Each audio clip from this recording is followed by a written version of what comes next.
launch det her. Har du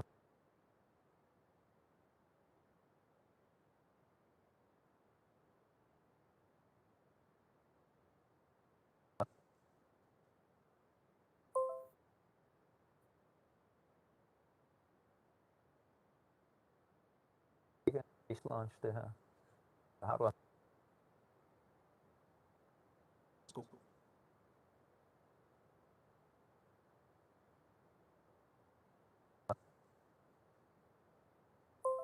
Good afternoon and welcome to this Saxo special. We have the honor of being joined by Cathie Wood, the CEO of ARK Invest. And I think she's coming to us live from New York, 7 o'clock in the morning. So Cathie, thank you for your commitment to getting up this early. For the audience, Cathie and her ARK Invest has been a trailblazer since 2016 with a performance of 41% per annum versus an S&P at 17%. And I think Cathie and the team has to be commended for not only appealing to being part of the future, but also finding solutions for the future in terms of the investment strategies they pursue. We personally, Peter, and welcome to this Saxo special. Cathie and the team started at a time where someone like Larry Summers was talking about the doom and the stagnation and the forever live from New York, 7 o'clock in the morning. So, Cathie, thank you for your commitment. And despite all of this, of course, for the audience, team has done Cathie and her ARK Invest. So, welcome, Cathie. Very, very afventer lige, at hun kommer igennem igen. Of 41% per annum versus an S&P at 17%. And I think Cathie and the team has to be commended for not only appealing to being part of the future, but also finding solutions for the future in terms of the investment strategies they pursue. We personally, Peter,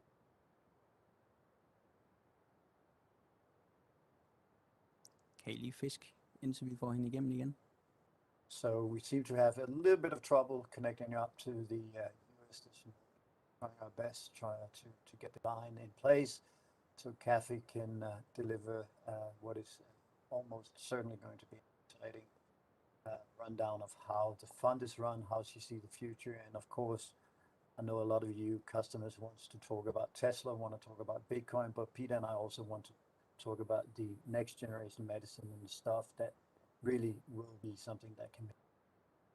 And I think as we sit here this morning, it's pretty clear that the world is dealing with an issue we call that the physical world is too small for the aspiration and political changes that's going on in the world. It seems like that we have created a catch-22 in the sense that the push toward green transformation and ESG has created a world where the supply constraints is now so large and so difficult to move into the needle on in terms of the elasticity that we, for the foreseeable future, will have a high energy price.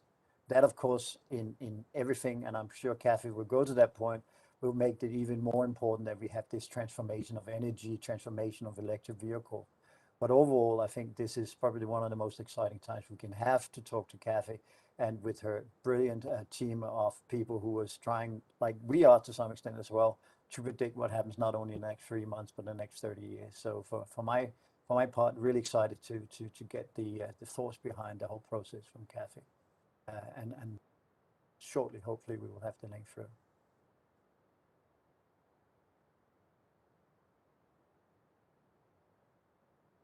So while we wait, maybe Peter, we can talk a little bit about how you expect to have the chat with Cathie. I know you have a number of questions for Cathie, but what are you most excited about this chat this afternoon?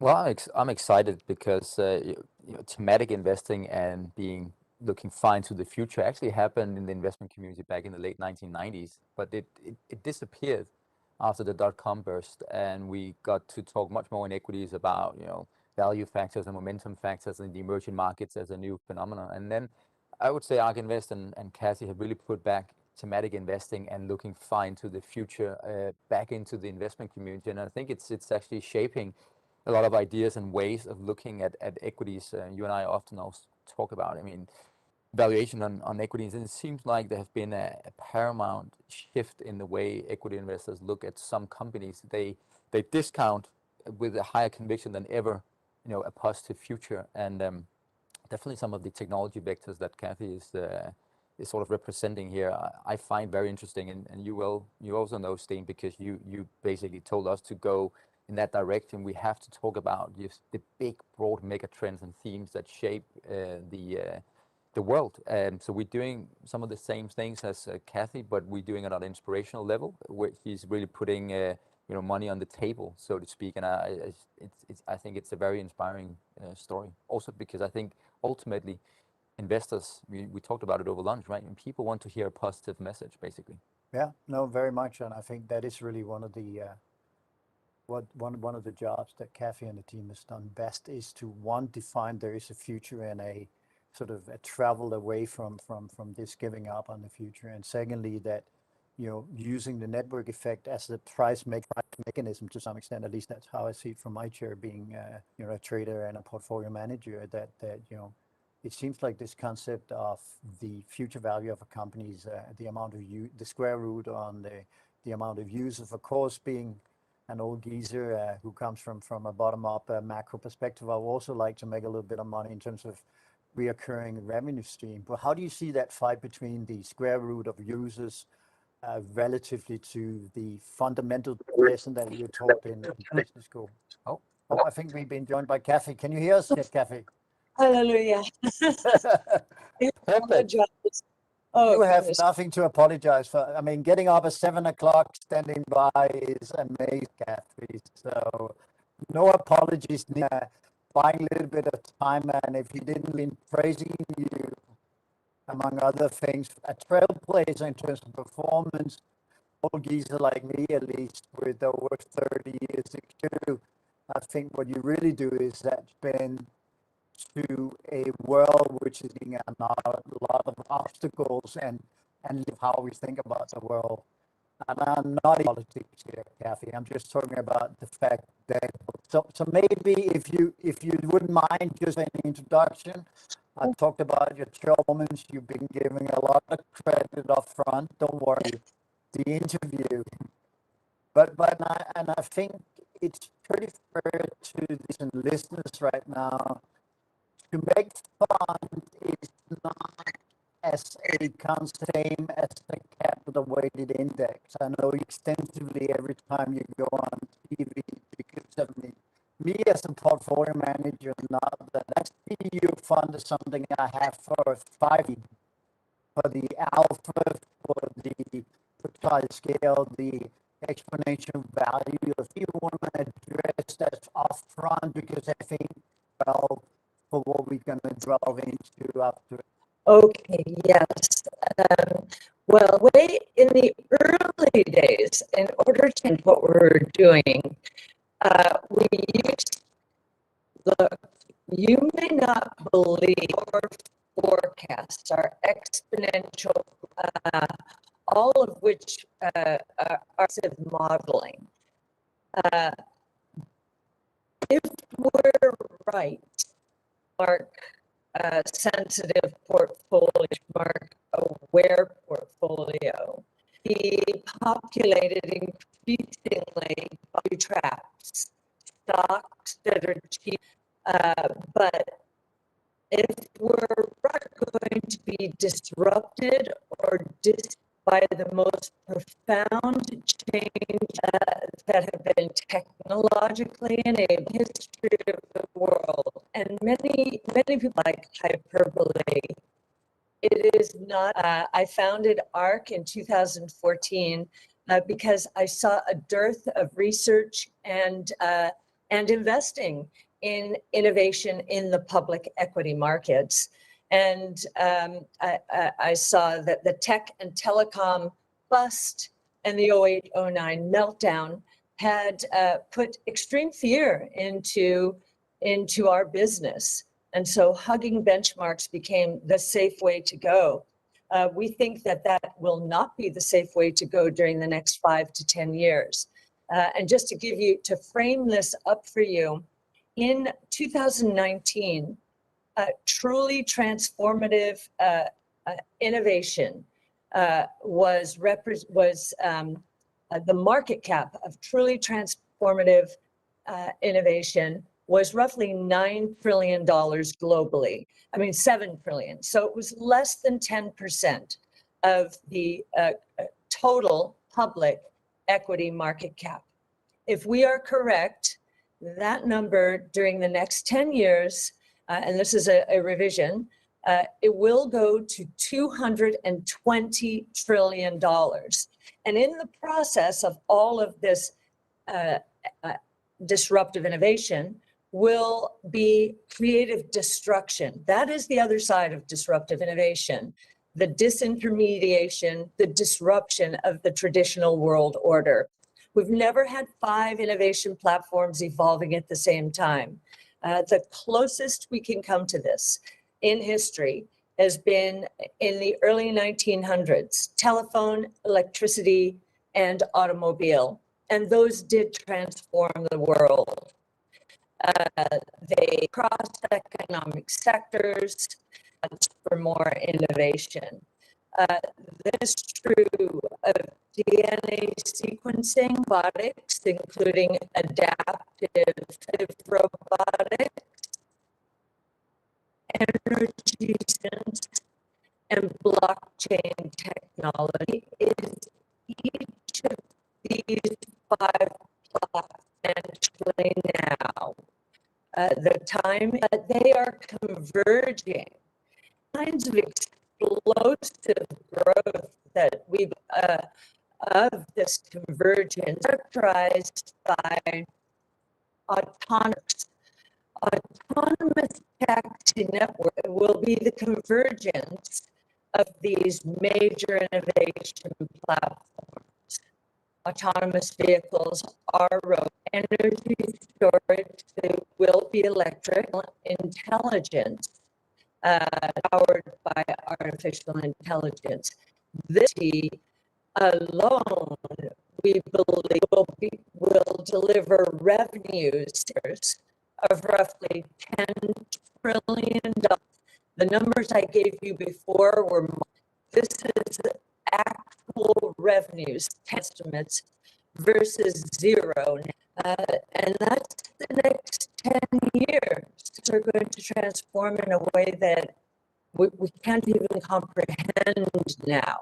ARC is trying to do is educate investors, but parents to steer their children to the right side of change, away from the creative destruction, move into disruptive innovation. Good setup. It was very elegant. We've done it a few times before, Cathie, the strategy. So as a trader, I mean, really what is optionality tickets? You buy a small lot of things, not trying to predict which mega trend. And I think that is what by saying that people, when you have to start at this, I mean, you forgive me for wanting to start on this end. This has to be emerging. And just, I understand fully that you will argue in a minute that the compounding of all you just said will outpace the short-term effect on the energy crisis. Do you see your model? How do you see 24 months in what we have the world has simply reached the fact that technology and otherwise we can see that physically you and I grew up with, that is, you know, right now around the world work with clearly this. It actually solves problems. And we had an example of that in the COVID. I remember I did a weekly because we had a point of view. My background is economics as well as finance. And time was, look, the going through a shock. And the has created a lot of problems. Technologically enabled innovation for faster, more productive, more creative, especially And so if energy crisis is going to accelerate towards electric vehicles, that is already happening. We've got numbers from China. Heavy vehicle segment, this is the September, was up 202. Total sales were down on a year-over-year basis. Total, by the way, Tesla sales 51%. So that's towards electric vehicles. That's your supply. I agree with you completely. The thing now is severe investment in many industries. Energy is important, and one of the reasons of the ESG mandates of funds and foundations been influencing large energy companies to shift their from traditional fossil fuels or the new energy, and earth of capital spending in the industry now. Much I've been made fun of, but you have to go back to oil prices to see a similar point.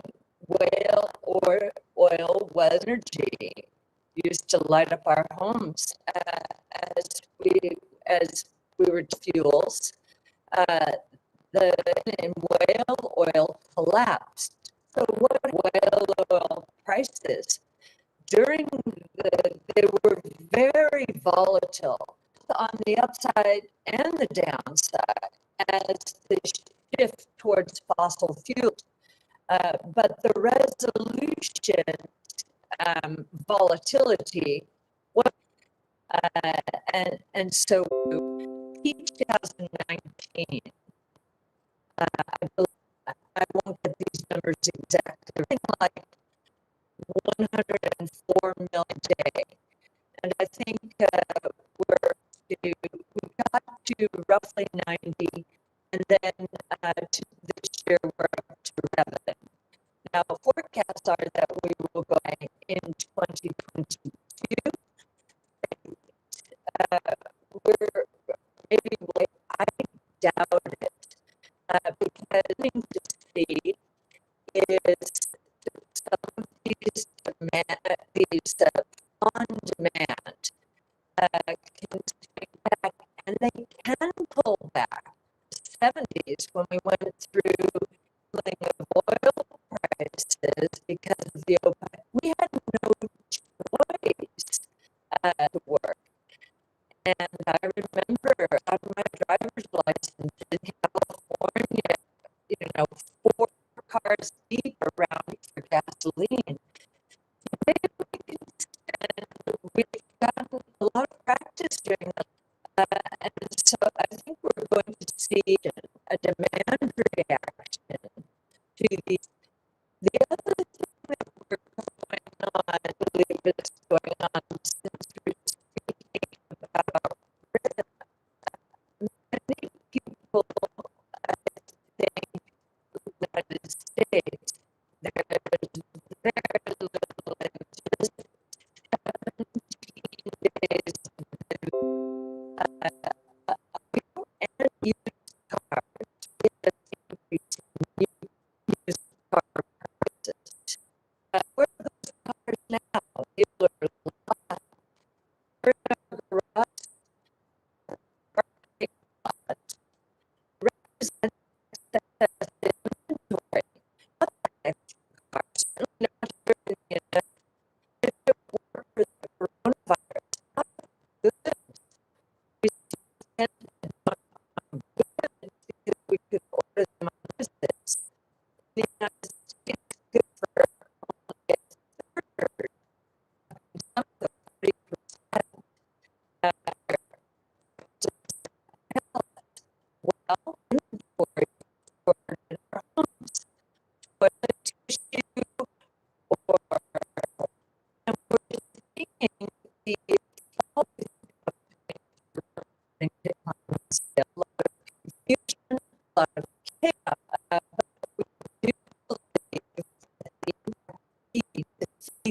true, and with prices higher, instead, technologically accelerating productivity, and to the extent wages because of the labor shortages to go back to work as typical, productivity gains will do offset those wage gains.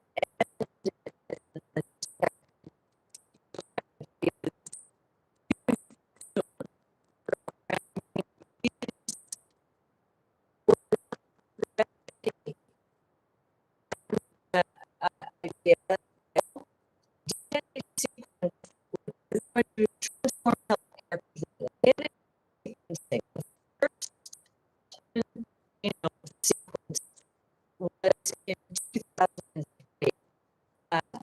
It took $2.2 billion and 13 years of work to sequence the first whole human genome. Even if the cost had collapsed 75 years, we were not ready for prime time. Today, we're down to $500 per whole human genome, few hours of computing power. So we are at the threat of each of us, geneticists or having our default and geneticists, and for the first time in history, then identify mutation in our genome. There are 6 billion bits in our genomes, a billion base pairs of DNA. So 6 and this is the number, 6 billion bits of code. Until now, it was either not possible to identify one mutation, which is a programming error in the billion bits of code. Now we can isolate mutation. Why is that important? Mutations are the earliest manifestation, and all they are programmers. Now, on top of identifying them, there are already in place that will have some of them, not all of them, in fact, not many of them.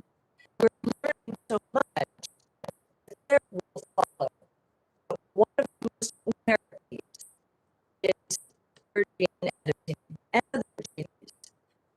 With gene editing and base editing, prime editing, we believe that they will not only reprogram our genes correct programming error, will also be able to convergence of DNA sequencing, artificial intelligence, and CRISPR gene.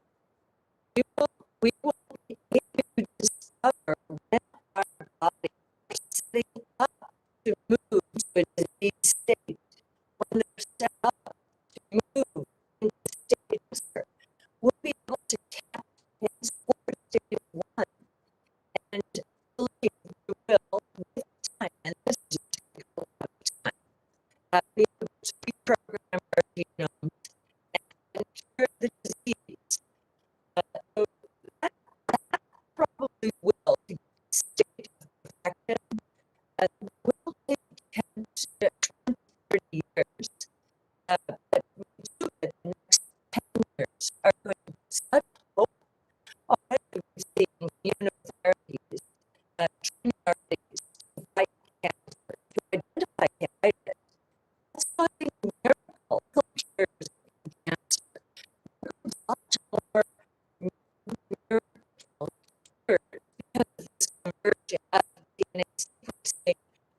intelligence and genes.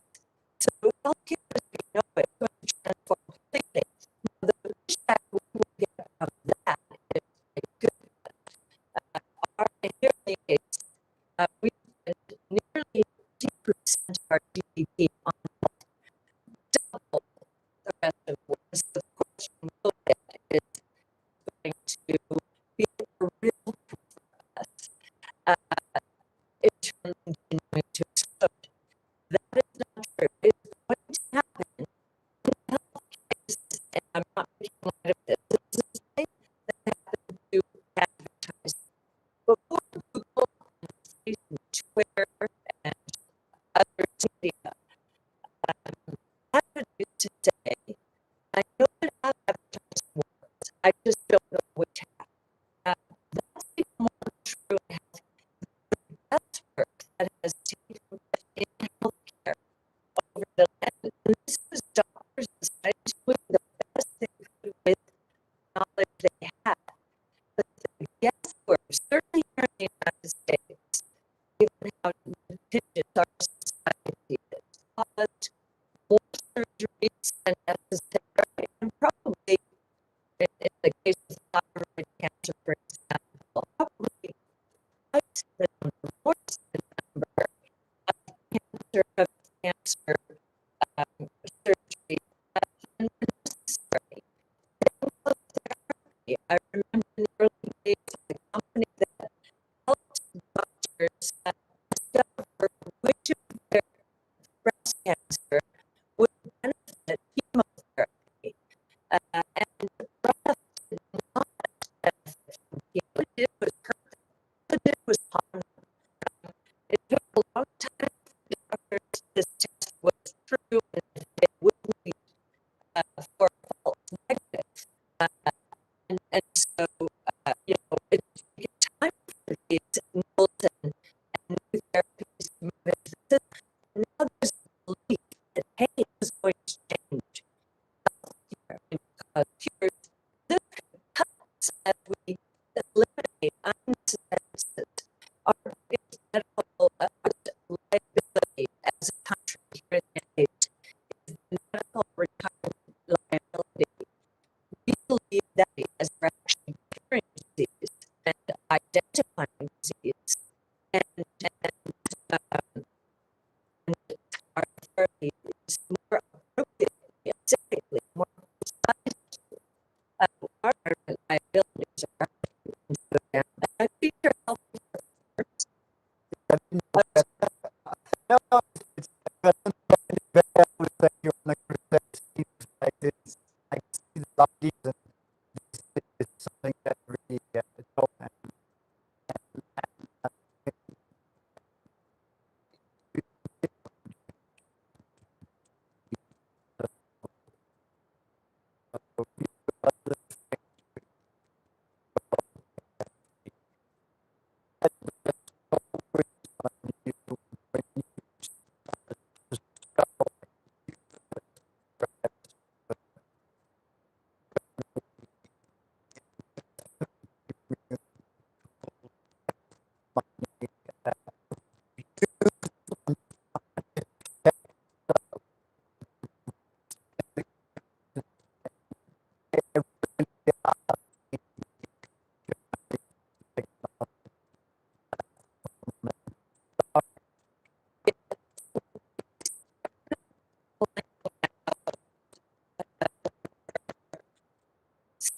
You said a legislative committee focused on financial services. Now, I read what you said. To me, is something culturally because you don't see anything in his thoughts. They were assaulted and he knew that gone. That was doing charitable good work. Red flag for us. You know how much of a red flag. We started seeing the regulation on gaming and social works. And yesterday I saw the government is now investigating regulators, financial regulators, how they have regulated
companies even in the US before it begins to.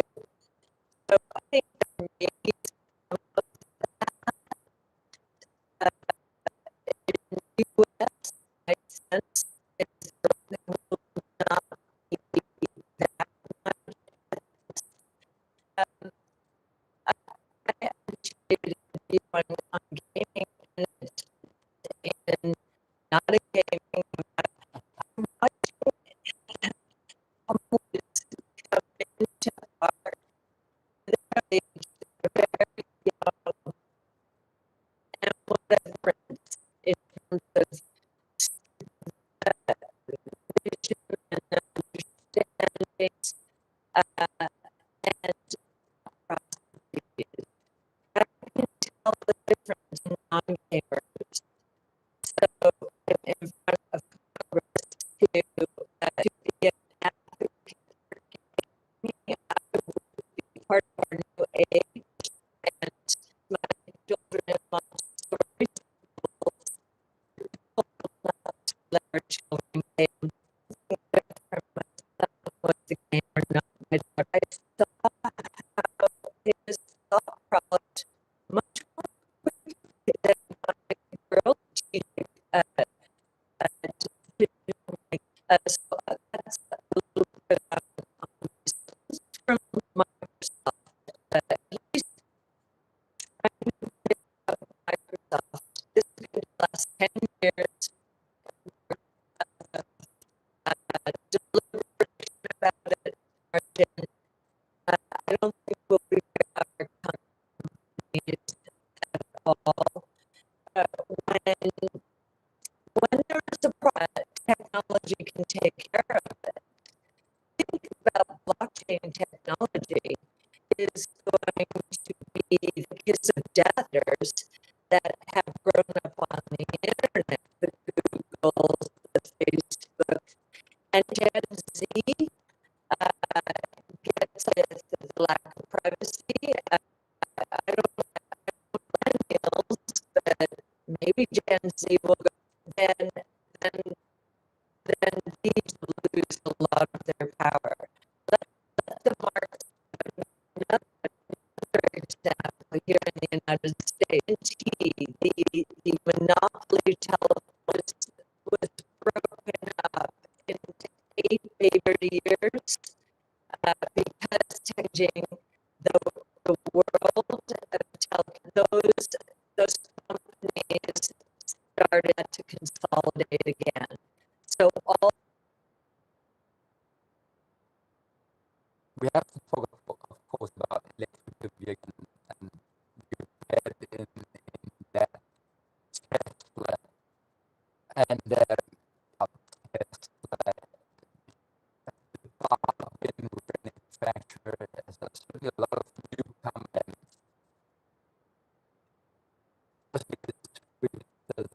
since 1950 that has not important $6 billion of revenue for 50% annualized for 10 years.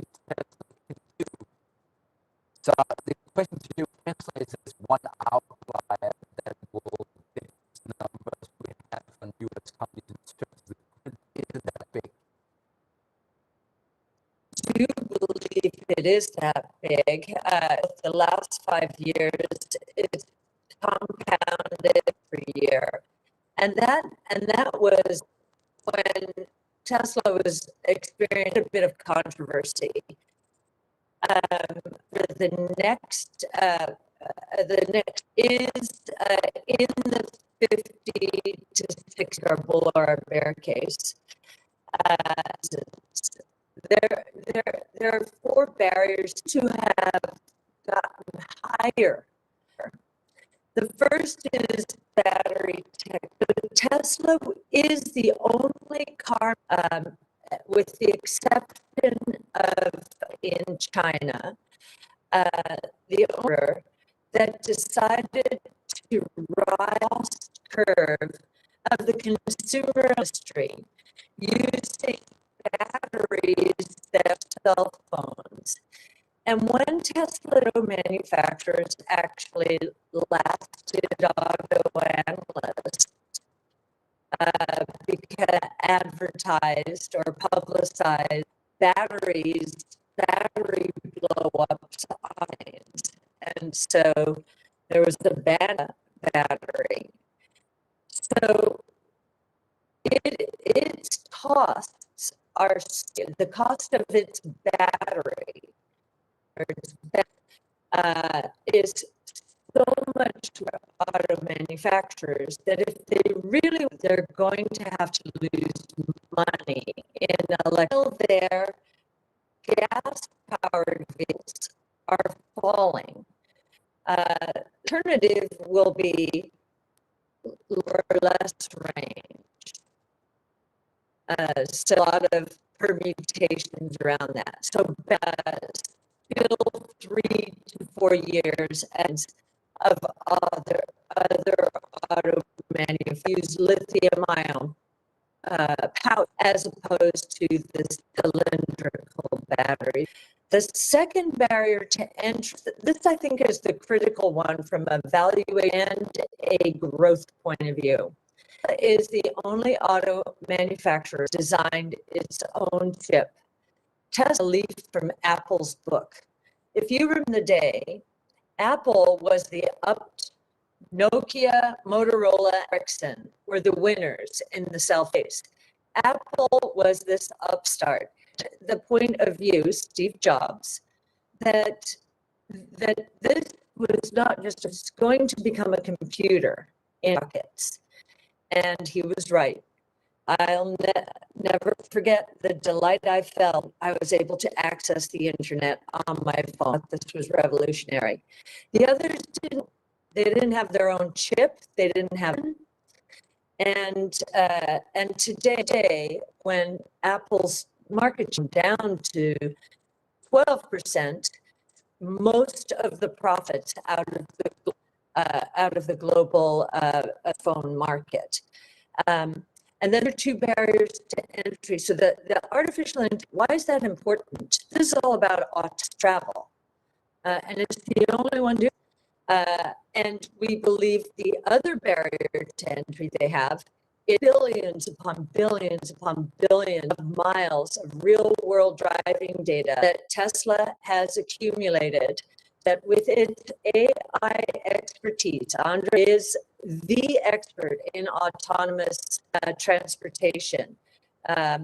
They now have more corner cases in their systems on than any other company. It's going to be possible for these companies to catch up. Tesla already has more than a million robots, including my model, roaming around, collecting data and sending every day. And then the other barrier, which I'm surprised this one still exists, is over-the-air software updates. I got my Model 3 in 2018, and then I had to take it in for a problem. Tesla apparently has diagnosed problems I've had and corrected them before I see them.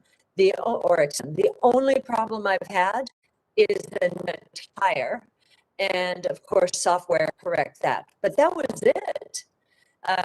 Those 4 barriers to entry, given Tesla the lead, our base case is $3,000 in 5 years from $800 today.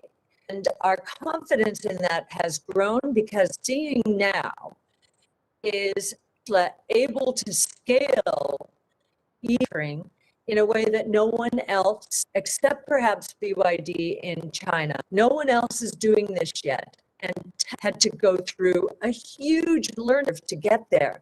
This is not like manufacturing of traditional, completely, it's an equal career. Now you have to have except perhaps BYD in China. No one else is doing this yet. The truth had to go through a lot of huge learning if you see there. This is, there are a lot of haters. You just can't let that get in the way. Just move forward, do the right thing, and don't get distracted by the noise out there, because all their stuff is just noise. I realize in certain companies, your performance will not be recognized. Your boss, even though you're making him look amazing, and that's your first priority, by the way, your boss look amazing, the most brilliant person who ever walked. And if he or she does not reward that by giving you an opportunity to grow, move on and find the person to do that.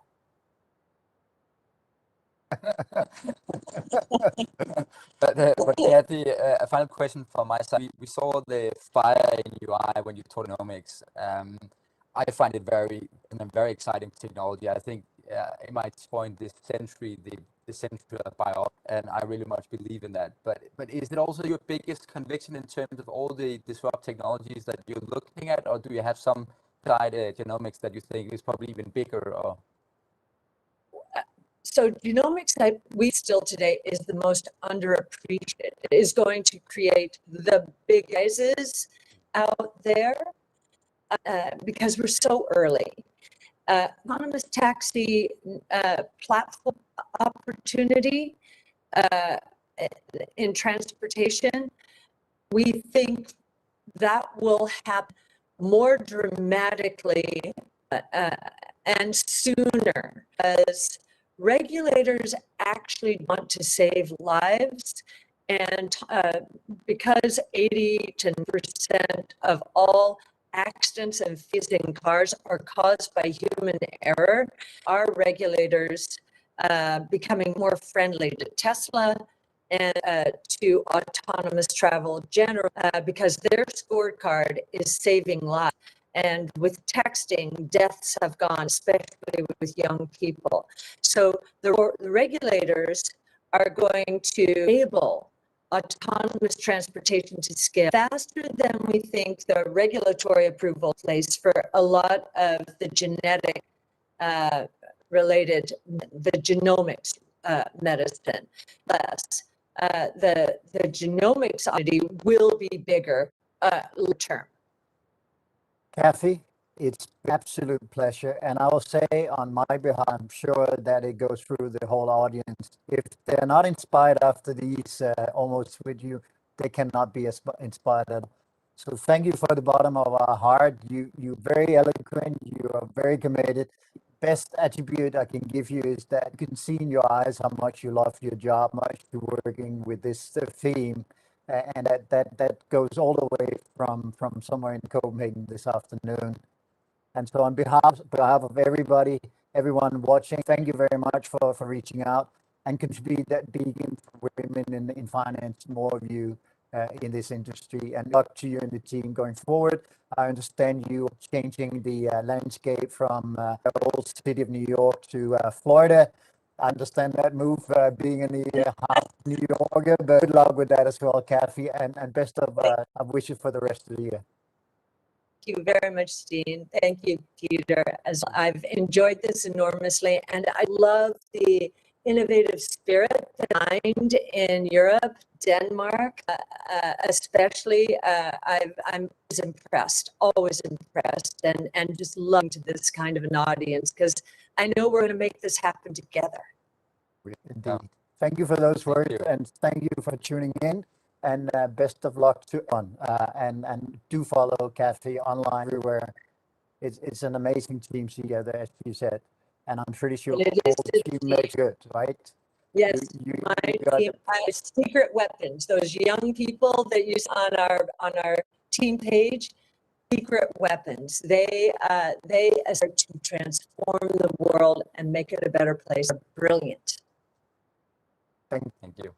Thank you.